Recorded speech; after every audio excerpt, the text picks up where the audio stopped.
Once the Prophet ﷺ saw Safiya crying, and he said, "Why are you crying?" And she said, "Because my co-wife, your other wife, Hafsa, said that I am the daughter of a Jew." Yes, her father was a Jew, and she was married to a Jew, and herself was a Jew. But now she's a Muslim, and she's the wife of the Prophet ﷺ. So such a word hurts. And she was crying because of that. And in another incident, she also cried, and the Prophet saw her crying, so he wiped her tears with his hand, showing her affection and emotion. So when he heard what Hafsa said to her, he consoled her and said to her, "Listen, when she says this to you, tell her that I'm the daughter of a prophet," meaning Moses, "and my uncle is a prophet," meaning Harun, "and my husband is a prophet," meaning Muhammad alayhi salatu wasalam. So he made her cheerful and happy by saying this. Then he went to Hafsa and said to her, "Fear Allah, O Hafsa, and never repeat that again." So he looks at his wife and tries to be with her and to show her affection and that he's sharing her pain with her. Mother Aisha, when she went with the Prophet ﷺ in the state of Ihram in Hajj, and she got her period, she started to cry. The Prophet noticed this. Any one of us would have turned his back and walked away.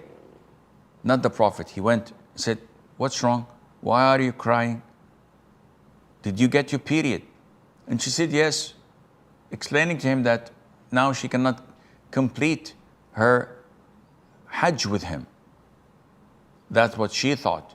So the Prophet explained to her that there is no problem in that. You do whatever the pilgrims do, except you don't go around the Kaaba in tawaf. And when you are purified, you can do your ghusl and then complete your rituals. This is something that Allah prescribed upon women, daughters of Adam. There is no problem in that. So he comforted her, alayhi salatu wassalam. Even when his wives would fall sick, he would not complain. He would not say who would do the cooking and the cleaning and who would serve me. Rather, he would show them compassion. And whenever one of them got sick, he used to go there, wipe with his right hand, say the dua, Allahumma rabban nas, adhib al-bas, to the end. So he goes and checks where the pain is and shows her the compassion and that he's feeling her pain. And even if she's not cured by that, at least she has the feeling that he is there with her and next to her.